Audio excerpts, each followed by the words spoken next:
Welcome to Bhaskar area. AP mega DSC hall టికెట్లు విడుదలవడంతో AP mega డిఎస్సికి దరఖాస్తు చేసినటువంటి అభ్యర్థులు మరి వారి యొక్క హాల్ టికెట్స్ డౌన్లోడ్ చేసుకుని సెంటర్ వివరాలు పరిశీలిస్తే అభ్యర్థులకు చుక్కలు కనిపిస్తున్నాయి. మరి ఒక్కో అభ్యర్థికి ఒక్కో పరీక్ష ఒక్కో రోజు చాలా దూర ప్రాంతాల్లో పడడం, మరికొన్ని మంది అభ్యర్థులకు చాలా విడ్డూరంగా మరి ఒకే రోజు ఒకే సెషన్ లో 2 పరీక్షలు ఉండడం, ఇటువంటివన్నీ కూడా చోటు చేసుకున్నాయి. మొత్తానికి డిఎస్సి అభ్యర్థులు హాల్ టికెట్లతో పూర్తి గందరగోళంలో పడ్డారు. ఒకే రోజు ఒకే సమయంలో 2 పరీక్షలు, ఆన్లైన్ లో ఒక రకంగా హాల్ టికెట్లు, మరో రకంగా పరీక్షా తేదీ. ఈడబ్ల్యూఎస్ కోటాలో దరఖాస్తు చేసుకుంటే హాల్ టికెట్లు ఓసీగా నమోదు. తీవ్ర ఒత్తిడికి గురవుతున్న అభ్యర్థులు. డిఎస్సి హాల్ టికెట్లలో గందరగోళం. కూటమి ప్రభుత్వం డిఎస్సి హాల్ టికెట్ల జారీలో గందరగోళాన్ని సృష్టిస్తోంది. శుక్రవారం వెబ్సైట్ లో హాల్ టికెట్లు విడుదల చేస్తామని ప్రకటించడంతో అభ్యర్థులు ప్రిపరేషన్ మానుకొని ఇంటర్నెట్ ముందు పడిగాపులు పడేలా చేసింది. తీరా అర్ధరాత్రులు దాటిన తర్వాత హాల్ టికెట్లను వెబ్సైట్ లో పెట్టింది. తొలుత ఆన్లైన్ లో పరీక్షా తేదీని ఒక రకంగానూ, ఆ తర్వాత హాల్ టికెట్ లో మరో రకంగానూ చూపించినట్లు అభ్యర్థులు సామాజిక మాధ్యమాల వేదికగా ఆరోపిస్తున్నారు. కొందరైతే వారి చిరునామాను ఏకంగా 150 కిలోమీటర్ల దూరంలో పరీక్షా కేంద్రాన్ని కేటాయించడంపై ఆవేదన వ్యక్తం చేస్తున్నారు. 2 పోస్టులకు దరఖాస్తు చేసుకుంటే సమయం ఇవ్వకుండా ఉదయం ఒక పరీక్ష, మధ్యాహ్నం మరో పరీక్ష పెట్టడాన్ని తప్పుపడుతున్నారు. ఈడబ్ల్యూఎస్ కోటాలో దరఖాస్తు చేసుకుంటే హాల్ టికెట్ లో ఓసీ కింద చూపిస్తోందని వాపోతున్నారు. ఫలితంగా రిజర్వేషన్ లో వెనుకబడిపోతామని చెబుతున్నారు. సందేహాల నివృత్తికి హెల్ప్ డెస్క్. మెగా డిఎస్సి 2025 పరీక్షల హాల్ టికెట్లు విద్యాశాఖ వెబ్సైట్ లో అందుబాటులో ఉన్నాయని DSC convener SCERT director M Venkatakrishna Reddy శనివారం ఒక ప్రకటనలో తెలిపారు.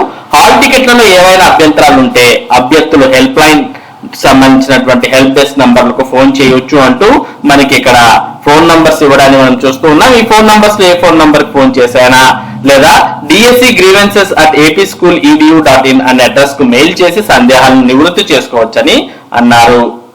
ఇక డిఎస్సి అభ్యర్థుల వయోపరిమితి 47 ఏళ్లకు పెంచాలి. డిఎస్సి అభ్యర్థుల వయోపరిమితిని 47 ఏళ్లకు పెంచాలని అఖిల భారత యువజన సమైక్య, ఏపీ నిరుద్యోగ జేఏసీ డిమాండ్ చేశాయి. శనివారం విజయవాడలోని ధర్నా చౌక్ లో ఏఐవైఎఫ్ నిరుద్యోగ జేఏసీ సంయుక్త ఆధ్వర్యంలో టెట్ నిర్వహించిన తర్వాతే డిఎస్సి పరీక్ష నిర్వహించాలి అని డిమాండ్ చేస్తూ ధర్నా చేశారు.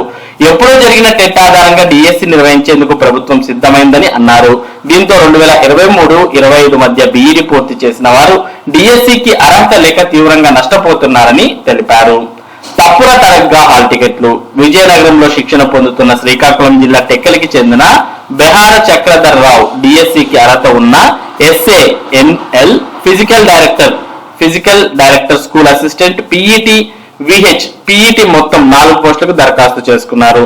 శనివారం విడుదల చేసిన హాల్ టికెట్ లో 2 పోస్టులకు ఒకే రోజు ఒకే సెషన్ లో ఒకే సమయానికి హాజరు కావాలని పేర్కొన్నారు. 4 పరీక్షలకు రుసుము కట్టానని, తాజాగా విడుదల చేసిన హాల్ టికెట్ల ద్వారా 3 పరీక్షలు మాత్రమే రాయగలుగుతానని చక్రధర్ రావు ఆవేదన వ్యక్తం చేశారు. ఇటువంటివి మరి డిఎస్సి హాల్ టికెట్లలో చాలా రకాలైనటువంటి పొరపాట్లు చోటు చేసుకోవడం మనం గమనించవచ్చు. మరి ఏపీ మెగా డిఎస్సికి సంబంధించిన హాల్ టికెట్లు డౌన్లోడ్ చేసుకుని చూసుకున్న తర్వాత అభ్యర్థులకు మొత్తం గందరగోళ పరిస్థితులు ఏర్పడ్డాయి. మరి చాలా మందికి మరి సెంటర్స్ అనేవి చాలా దూరంగా పడడంతో వారు ఈ పరీక్షలు రాయడమే పెద్ద పరీక్షగా ఫీల్ అవుతూ ఉన్నారు. మరి ఇది ఏపీ మెగా డిఎస్సి గందరగోళ పరిస్థితులకు సంబంధించినటువంటి ముఖ్యమైన సమాచారం. ఇటువంటి ముఖ్యమైన సమాచారం, ముఖ్యంగా టెట్ మరియు డిఎస్సికి సంబంధించిన అప్డేట్స్ ను భాస్కర్స్ ఏరియా మీకు అందిస్తూ ఉంటుంది. మరి ఈ అప్డేట్స్ మీరు మిస్ కాకుండా పొందడానికి మన భాస్కర్స్ ఏరియా యూట్యూబ్ ఛానల్ కు సబ్స్క్రైబ్ అవ్వండి. Thank you for watching this video.